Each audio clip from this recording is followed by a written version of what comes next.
Welcome back to my channel.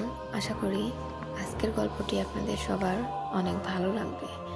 গল্পটি নীলফামারী জেলার একটি মফস্বলের। তো ভিউয়ার্স, চলুন আমরা গল্পটি শুরু করি। খয়রাতনগর স্টেশন নীলফামারী জেলার মফস্বলের একটি রেলওয়ে স্টেশন। জীর্ণ প্ল্যাটফর্ম, নেই স্টেশন মাস্টার, ইলেকট্রিসিটির বালাই নেই। রেল স্টেশনের পশ্চিমে একটি ছোট বাজার, সেখানে হাতে গোনা কিছু চা আনাজের দোকান।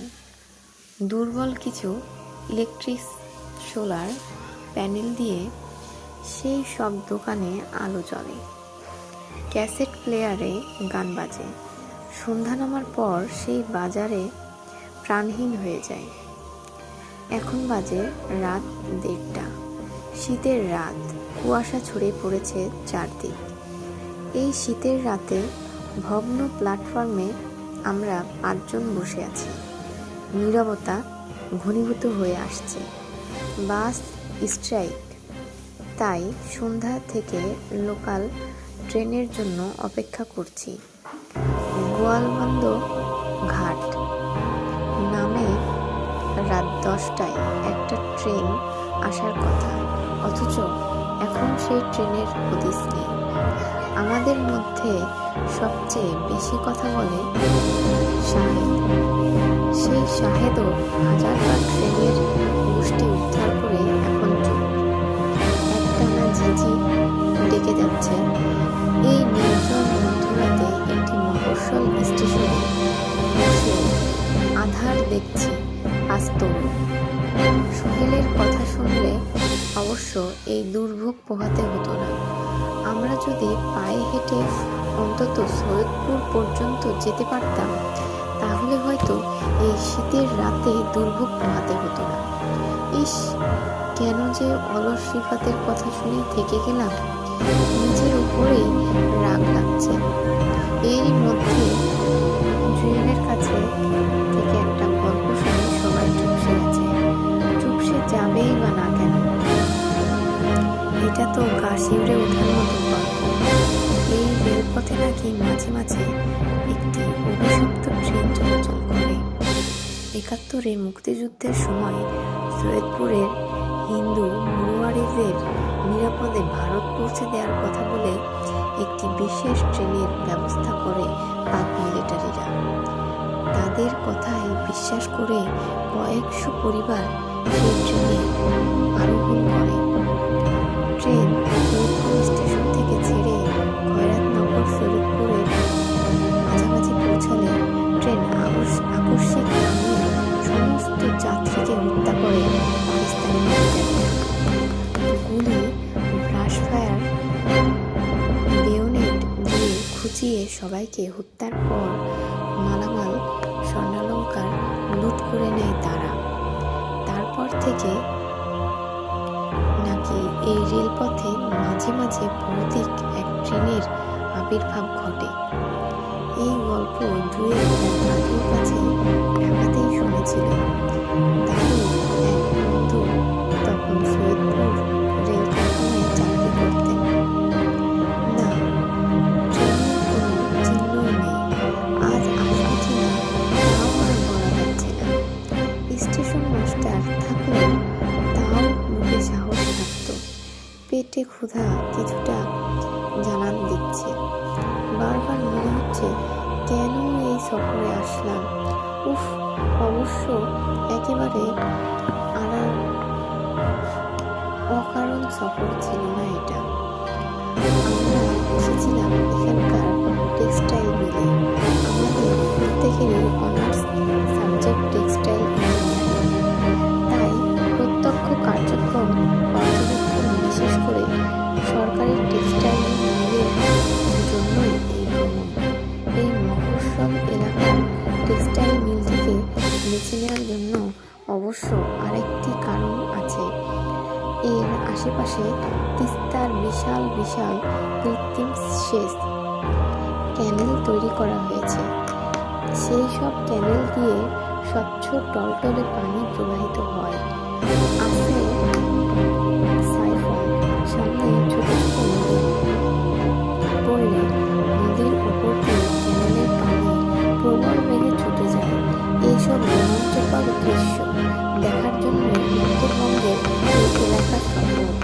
রাত যত গভীর হচ্ছে শীত ততই বাড়ছে। শাহেদ আর রিফাতের মধ্যেও এই শীতেও চলছে খুনসুটি। তবে যতই কষ্ট হোক না কেন, সোহেল আর আমি এই ভ্রমণ দারুণ এনজয় করছি। নদীর উপর দিয়ে আরেকটি নদীর মতো ক্যানেল দিয়ে উঠে যাচ্ছে পানির স্রোত। সেই স্রোতে ভেসে গেছে আমার পেছনে সোহেল। কি রোমাঞ্চকর ব্যাপার! জুয়েলের রিস্ট ওয়াচে রাত 2টার সংকেত পড়ে।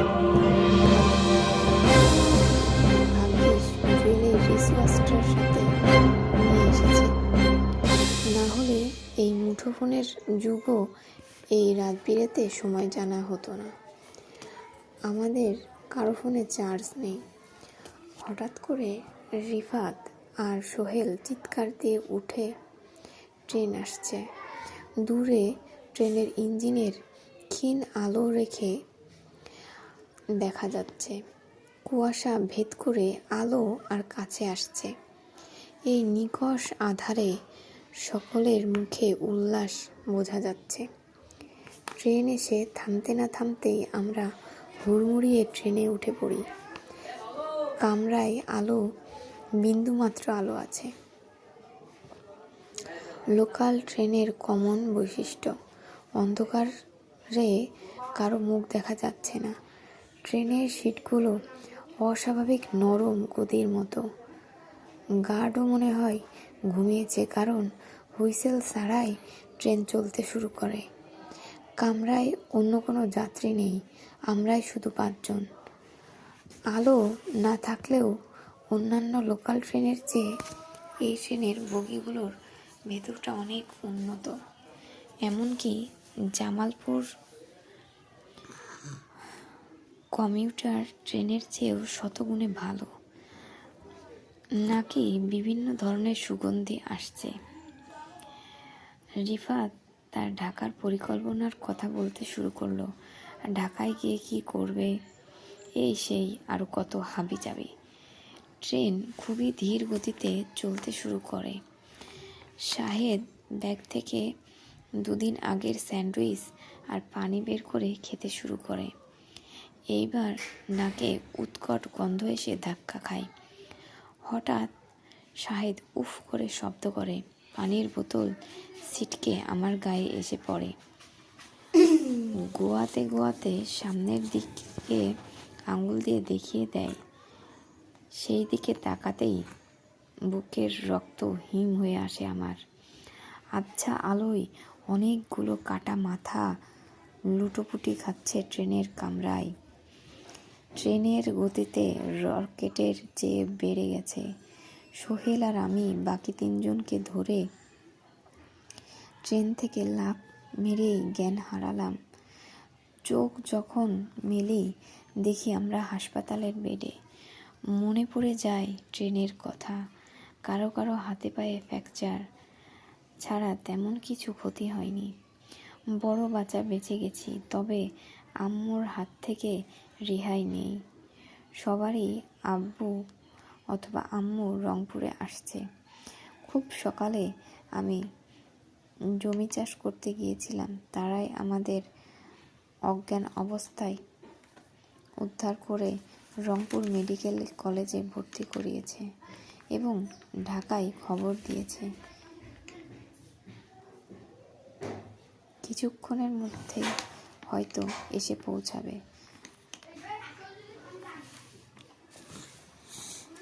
নতুন খবর পেলাম যে এই অভিশপ্ত ট্রেনে চড়ে ওই এলাকার অনেকেই নিরুদ্দেশ হয়েছে।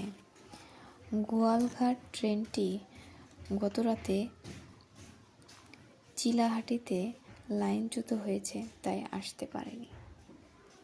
তো ভিউয়ার্স, গল্পটি পড়ে অবশ্যই আপনারা বুঝতে পেরেছেন যে কেমন ভয়ানক একটি গল্প ছিল। আমাদের পরবর্তী ভিডিওটি পেতে অবশ্যই সাবস্ক্রাইব করুন আমাদের চ্যানেল, লাইক এবং শেয়ার করতে ভুলবেন না। পরবর্তী গল্প নিয়ে আবার আসবো আপনাদের সাথে। ধন্যবাদ সবাইকে।